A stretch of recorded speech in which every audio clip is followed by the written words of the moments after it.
E a da Floresta Negra? A da Floresta Negra... Essa eu acho a mais interessante. Essa eu acho a mais, assim... É a que me dá medo genuíno. É a que me dá, tipo, me tira o sono de noite, assim. Que eu fico, tipo, ok, se essa parte for verdade e essa solução for a correta, a gente tá muito ferrado. Ou não também, porque a gente não tem como descobrir qual que é a intenção de uma outra civilização. Exatamente. Pode ser que todo mundo Tá esteja... todo mundo com medo. Exatamente, tá sabe? todo mundo com medo. É um jogo como é o dilema do prisioneiro, assim, né? Tá todo mundo ali. Exatamente. Mas a ideia, basicamente, é que a gente nunca recebeu sinais ou mensagens de outras civilizações inteligentes, ou elas nunca deram a cara pela galáxia, porque justamente todas têm medo das intenções de uma das outras. Então, toda a vida pela galáxia é um constante jogo de vou me esconder porque eu não tenho certeza de quais são as suas intenções. Exato. E quem se revelar primeiro corre o risco de ser alvo de uma civilização berserker. Então... então elas se misturam, as duas soluções. Elas se misturam nesse ponto. Uma saquei. Acaba virando... A parte, digamos, as civilizações malignas da hipótese da Floresta Negra são geralmente as do berserker. São geralmente as civilizações que querem, tipo...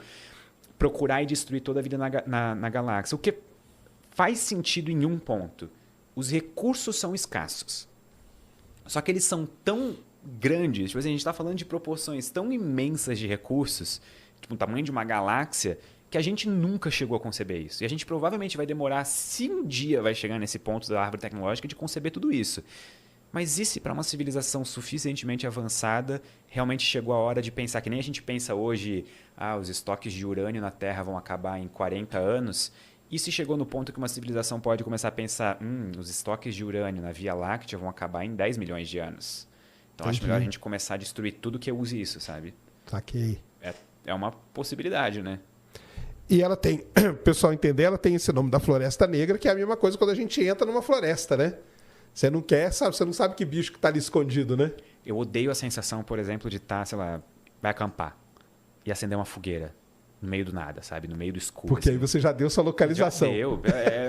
Tipo, acende 2 fogueiras, entendeu? E fica numa outra, sabe? Porque daí pelo menos tem enganar, 50% de chance de não ir na tua, sabe? Exatamente. Ou vai nas duas e tá todo mundo ferrado. E aí, nessa ideia da Floresta Negra, entra... Então é legal, né? Porque ela tem a ligação com o Berserker, mas ela tem a ligação com o sinal UOL, né? Tem. Porque a gente recebeu esse sinal. Uma vez só. Nunca mais... Por que nunca mais se repetiu? E se foi uma civilização que chacoalhou um galinho da árvore ali, né? E agora a gente botou a cabeça pra fora dos galhos, assim, e a gente tá tipo, é o próximo, sabe? A gente agora tá só esperando. Mas aí o lance da gente... Então, aí o lance da gente mandar a nossa localização, que começou com o Carl Sagan, né? Sim. Que mandou lá no disco... Filho da mãe, Carl Sagan, você. Hein? Só que o dele ainda foi benéfico, tipo, para pensar, porque não era emissão de rádio, ou não. emissão eletromagnética. O cara era um tinha que pegar o disco, né? tipo, alguém vai ter que achar a Voyager. Ela tem que emite achar sinais, o disco. mas são fracos e são direcionados à Terra. Então, é uma dificuldade logística aí. Então, acho que ainda a gente pode fechar o olho assim e fingir que nunca aconteceu. Mas e aquela iniciativa da 2000 e alguma coisa, que a gente mandou uma mensagem para um aglomerado globular? Sim. Sabe, tu lembra qual... mensagem de recibo que você diz? Não. Mais nova agora. Mais nova. Sabe quais foram as mensagens? Uma coletânea de tweets.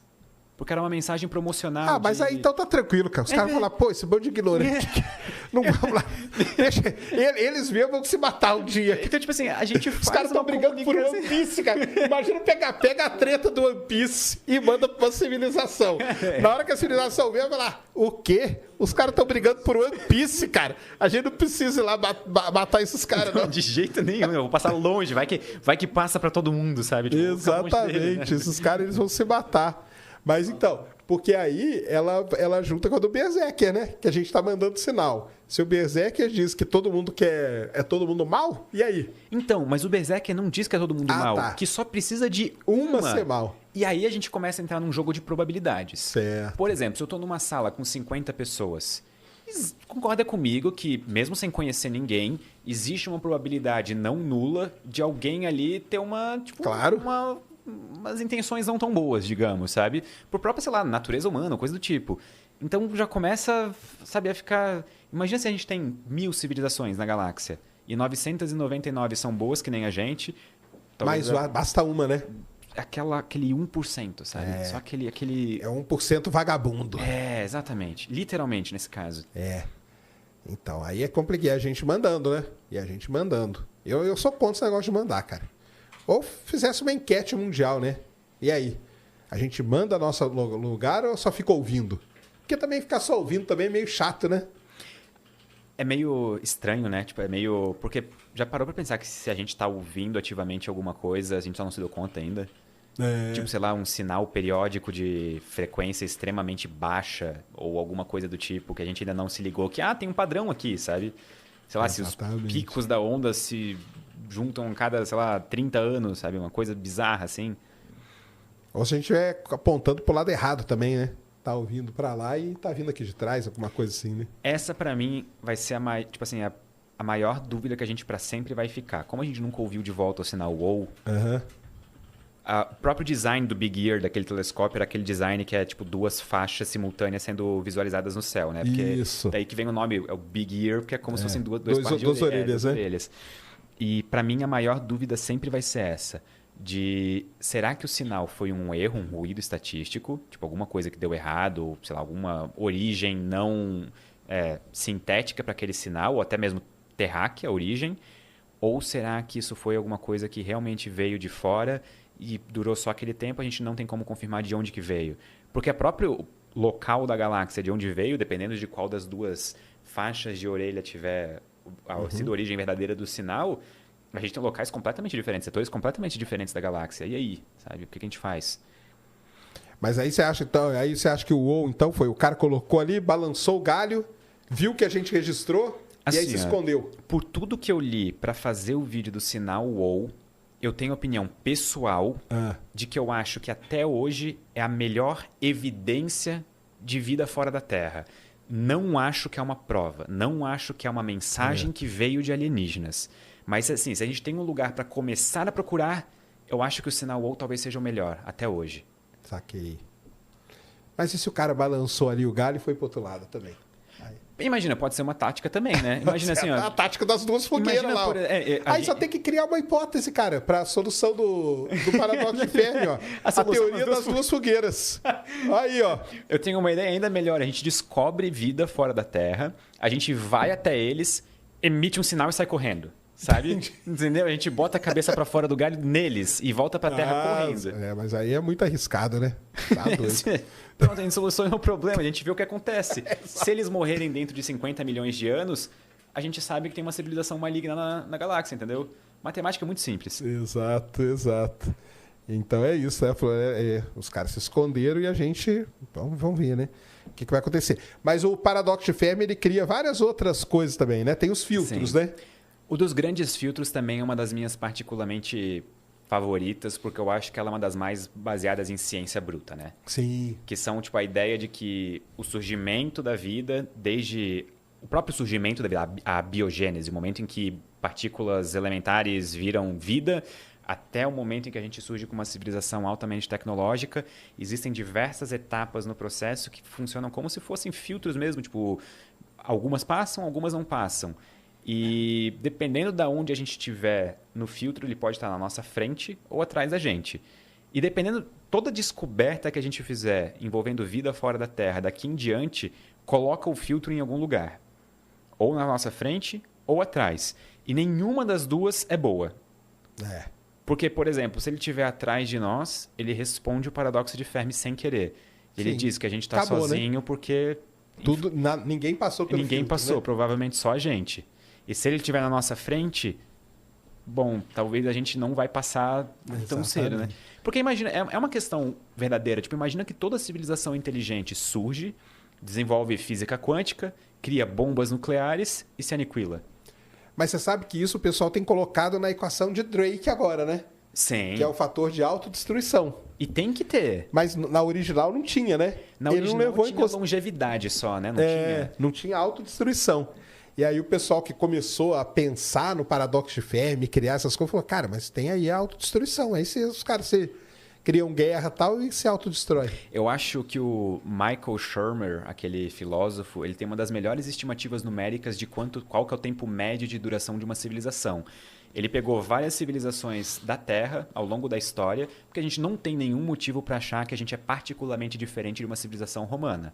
A gente tem tecnologia diferente, tudo mais, a expectativa de vida pode ter mudado, mas... o ser humano é a mesma coisa. Exato. E a organização de civilização continua praticamente a mesma, sabe? As estruturas por trás. E, se eu não me engano, a estimativa dele de duração era a média na Terra. Assim, o valor pode estar quebrado na minha cabeça, até se alguém quiser verificar depois aí nos comentários, eu mandar um superchat, mas era de cerca de 324 anos. Era uma coisa assim. Provavelmente o valor não está certo na minha cabeça agora, pode estar errado. Mas era uma coisa muito pequena. Se for parar para pensar na civilização moderna, a gente tá... Vamos botar o começo, sei lá, depois da Revolução Industrial. Final de 1700, começo de 1800. A gente tem mais uns 100 anos. Tu acha que a gente vai continuar sem explodir mais nenhuma bomba nuclear dentro de 100 anos? Tá aí o risco aí tá... O cara tá viajando com a maleta já. Eu ouvi uma vez o podcast Hardcore History, do Dan Carlin. Sim, muito bom. São muito bons, mas são muito longos assim também, né? Tem que ouvir com calma. E no podcast especial, que é uma edição Blitz, que é aquele podcast de 5 horinhas só. Que é a versão curta do podcast dele. Ele tem um comentário que eu achei muito legal, que é: a era nuclear, ela não acabou com o fim da Guerra Fria. Ela começou com o desenvolvimento da primeira bomba atômica e ela continua até agora. A ameaça de aniquilação mútua da civilização humana continua até os dias de hoje. Só que, por exemplo, eu sou de uma geração que eu não vivi isso na pele diariamente. Os meus pais viveram. Tu provavelmente viveu também. A minha mãe fala que quando ela era criança, ela via muito filme, TV e coisa assim. E o sonho dela era ter um bunker. Era, porque os filmes pós-apocalípticos eram muito famosos, né? O The Day After. Day After foi um filme, cara, quando eu vi assim, eu falei, caramba, cara, se for isso aí, nós estamos ferrados. Exato. A gente nunca vai passar por um negócio desse, sabe? Tipo, no sentido de... a gente não vai ter capacidade de vencer um negócio desse. Sim, com certeza. E tu confia o suficiente na humanidade hoje no nem coletivo? Um pouco, Então... Eu não confio nem um pouco mesmo. Se eu tenho medo terrível assim que eu tenho, é esse aí mesmo. É da autodestruição por meio disso aí. Eu tô lendo um livro no momento chamado O Precipício. Ele não tem versão em português ainda, então em inglês é The Precipice. Ele é um livro sobre crise e risco existencial. Crise existencial literalmente no sentido de coisas que ameaçam a nossa existência. E o autor se propõe, na duração do livro, avaliar analiticamente, cientificamente, o que pode colocar a nossa existência em risco. Qual que é a probabilidade disso acontecer. E isso é um campo de estudo relativamente novo. Porque não era levado muito a sério pelas pessoas. Tipo, por que eu vou estudar motivos de a gente, sabe, acabar podendo... É isso que eu falei, né? Quando o Drake... Depois a gente fala da equação de Drake, pessoal. Mas quando o Drake bolou a equação dele, ele não colocou esse fator. E aí, com o avanço, o pessoal falou, calma aí, porque tem um negocinho aqui que você não está levando em consideração. E esse autor coloca a chance de extinção humana nos próximos 100 anos em 1/6. Caramba! É alto demais pra mim. É alto pra caramba. Não tô confortável com esse valor, sabe? É muito grande. Então, roda aí 6 civilizações, uma delas não vai passar, sabe? Então, a gente talvez tenha uma resposta do filtro. Esse seria um grande filtro, né? Esse seria um grande filtro. E pode ser, na verdade, que esse seja o primeiro dos grandes filtros tecnológicos. Porque a gente tem inteligências artificiais gerais vindo aí. Alguns autores, tipo Nick Bostrom, por exemplo, eles afirmam que isso pode ser o fim da humanidade, pelo menos como a gente conhece. Outras pessoas que pode ser um recomeço. Que talvez a gente, tipo, como seres humanos de carne e osso, fique para trás e a gente gere nossos sucessores, digamos. Entendi. Aquele negócio de meio que Deus ex machina, sabe? Sim, sim. Que é um negócio... também é um outro... Mas eu tenho mais medo de bombas nucleares do que de inteligência bomba nuclear, artificial. Bomba nuclear vai ser um fim trágico demais, né, cara? Tá louco, tá doido. Mas é porque são vários filtros, né? Em cada etapa da vida vai tendo filtros, né? Só entre o espaço de a vida surgir com a biogênese até o espaço de surgir uma civilização tecnologicamente avançada, são 9 filtros. 9, que é aquela lista que o cara fez, né? São 9. E assim, cada autor bota os filtros onde ele quiser também, né? Porque exatamente. É um campo de estudo em ascensão, em desenvolvimento. Então, tem um filtro que vai da biogênese ou de moléculas essenciais para a vida para o mundo de RNA, depois que vai para unicelular, multicelular, e assim vai. Continua a reprodução, propagação, né, da espécie, e vai indo, né? E por isso que em 2000 Quando que foi o ano que Lembra daquele meteorito marciano que acharam na Antártida? Pô, que... 1996. 96, que tinha o ALN supostos... 84001, que era um micróbiozinho, que o Fantástico mostrou também. O Fantástico mostrou na televisão. Aliás, esse meteorito ele é muito importante para a volta da exploração marciana, sabia, né? Por quê? A exploração marciana, a gente foi Projeto Marine e Projeto Viking. Uhum. Depois do Projeto Viking, a gente não achou vida nem nada, ficou parada a exploração de Marte. Aí ela foi voltar em 97. Aí mandaram sonda, as sondas se perderam e tudo. E ela foi voltar em 97, graças a esse meteorito. Porque ele viu aquelas estruturas ali, ficou aquela dúvida. Pô, será que aquilo ali é vida ou não é? Bem, cara, tá na hora da gente voltar lá. E aí voltou a exploração marciana por causa daquele meteorito. E o chato é que é totalmente inconclusivo, né?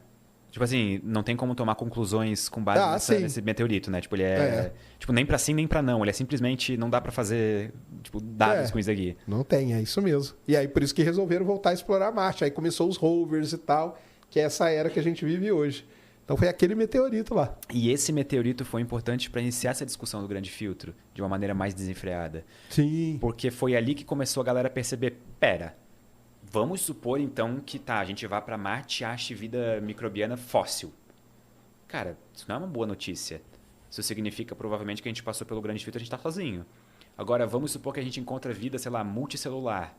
Cara, então talvez o filtro está na nossa frente ainda. Então, nós vamos passar. Nenhuma resposta é uma boa resposta. Nenhuma é uma boa, Eu tinha um amigo uma vez que me falou uma frase que ficou comigo, presa, que é: não faça perguntas para as quais você não quer saber a resposta. Sabe? E aí eu fiquei pensando, cara, mas eu quero saber a resposta, eu tenho essa curiosidade. Então, mesmo positivo ou negativo, eu quero saber se a vida existe ou não fora do universo. Em outro lugar, né?